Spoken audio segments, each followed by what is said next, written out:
Welcome back बेटा। आज हम लोग नेक्स्ट टॉपिक करेंगे work done in moving a body up and incline plane. ठीक है, तो सबसे पहले डायग्राम को समझते हैं।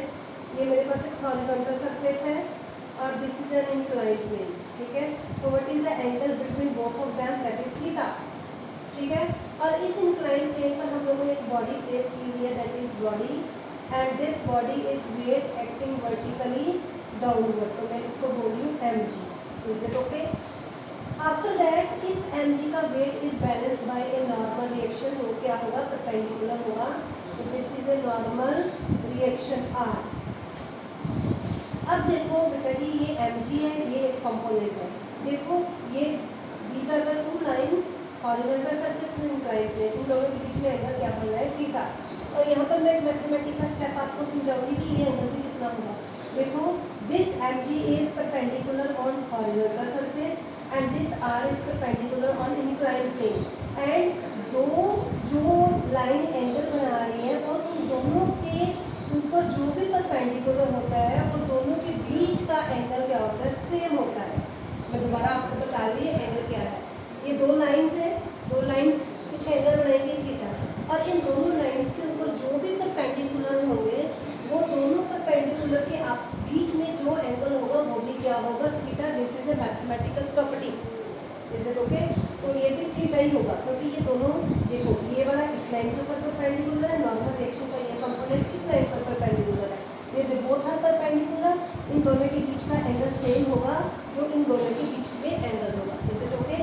ये मैथमेटिकल की प्रॉपर्टी है। अब ये थीटा है तो हमारे पास ये कंपोनेंट क्या होगा? वेट का mg cos थीटा, और इस डायरेक्शन में क्या होगा? mg sin theta. I hope you will understand. अब क्या होगा? Body is moved up, is mean we have to apply some external force in upward direction. In the opposite direction there is a one frictional force come in contact. तो वो frictional force क्या आएगी? Fy।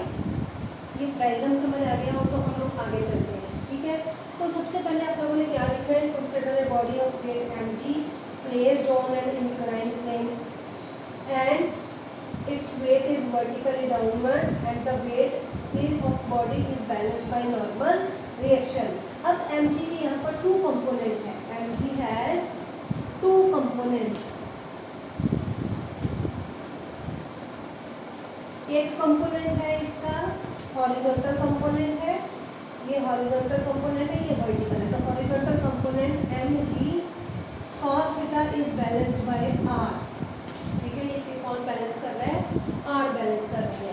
और जो हमारा second component है, देखो mg sin theta भी क्या लग रहा है? Force of friction. ये दोनों सेम डायरेक्शन में, तो ये क्या हो जाएंगे? And mg sin theta plus f frictional force is equal to applied force. ये दो इक्वेशन है बनती जब हम लोग mg के दो कंपोनेंट्स को सॉल्व करेंगे। तो आपके पास बेटा जी एक f का फॉर्मूला है, फ्रिक्शनल फोर्स का फॉर्मूला क्या है? F is equal to mu r। r आपके पास है तो आपको यहाँ पर f की वैल्यू क्या देगी? F is equal to mu mg cos theta, क्योंकि मैंने r की वैल्यू सब्स्टिट्यूट कर दी। तो आपके पास सेकंड इक्वेशन क्या बन रही है?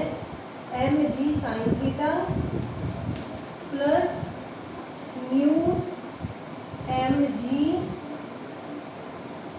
cos theta equal to f। Is it okay? ये आपके पास यहाँ से चाहे आप लोग mg कॉमन ले लो, mg कॉमन ले लिया, sin theta plus mu cos theta equal to f। Now suppose formula we have to apply force F, the body displaced by a distance s।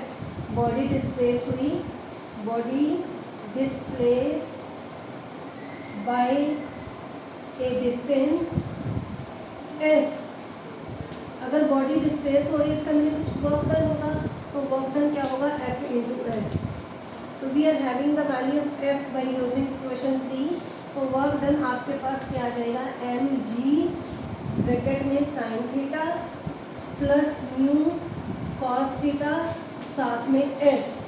So this is the work done by a body to move upward in an inclined plane. I hope everyone understood ये आप लोगों ने work done कैसे निकालना है। Thank you.